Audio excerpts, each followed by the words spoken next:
plaît. On revient là, on va se dire, le Luxembourg, tout va bien, 2500 km², on va pas faire un téléthon pour le Luxembourg, on est bien d'accord. Bon, qu'est-ce qui s'est passé entre le... Mais en revanche, ça nous intéresse. Entre la Belgique et le Luxembourg, en quelques mots, qu'est-ce qui s'est passé et que l'on pourrait aussi apprendre? Avec un micro, c'est encore mieux, on l'a inventé, donc c'est parfait. Un microphone, oui.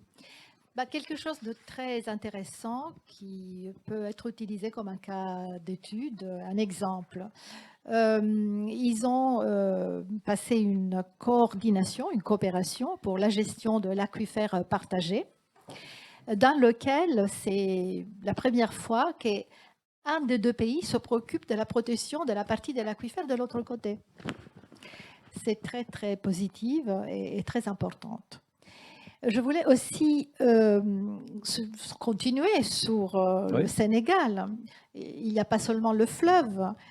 Ces pays sont en train de travailler ensemble. Ils ont signé un accord de principe pour la gestion de l'aquifère sénégalo-mauritanien. Un aquifère qui est très vaste, très, très large, et que ne recouvre pas immédiatement les limites du bassin fluvial, parce que c'est ça aussi le problème. Pas tous les aquifères ont exactement une correspondance avec les limites des bassins fluviaux. Mais si toi tu me permets, je suis italienne et Eric, il a parlé de Claudio Magris, son livre.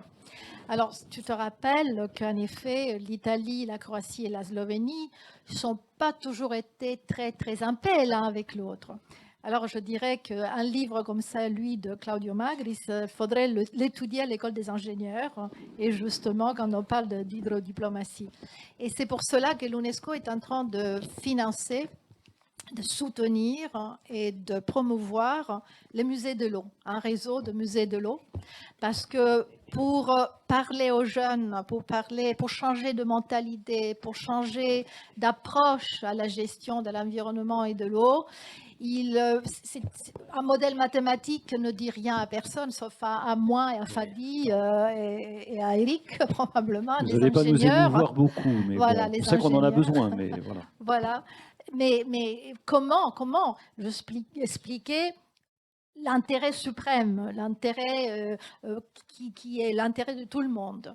Et quand on voit l'histoire, la littérature, l'art, la poésie et les arts humains, c'est-à-dire les musées de l'eau, ils font voir toutes celles qui sont les connaissances aussi indigènes qui ont porté maintenant aux drones, aux satellites qui nous permettent d'avoir une gravimétrie pour voir comme les masses d'eau souterraines ont changé, le prélèvement de ces masses d'eau ont changé. Ben voilà, c'est les étudiants, les enfants, les gens qui ne sont pas en connaissance scientifique spécifique peuvent comprendre. Et ça, c'est un réseau qui nous tient particulièrement à cœur. Une autre chose que je voulais dire, c'est aussi, comme il a dit Eric, on ne peut pas gérer ce qu'on ne connaît pas.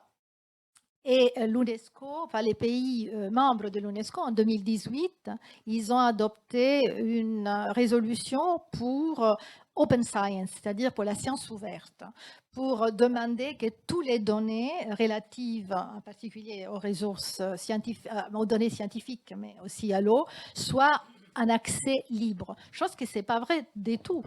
Même à niveau national, dans beaucoup de pays, le service météorologique ou certains services font payer ces données.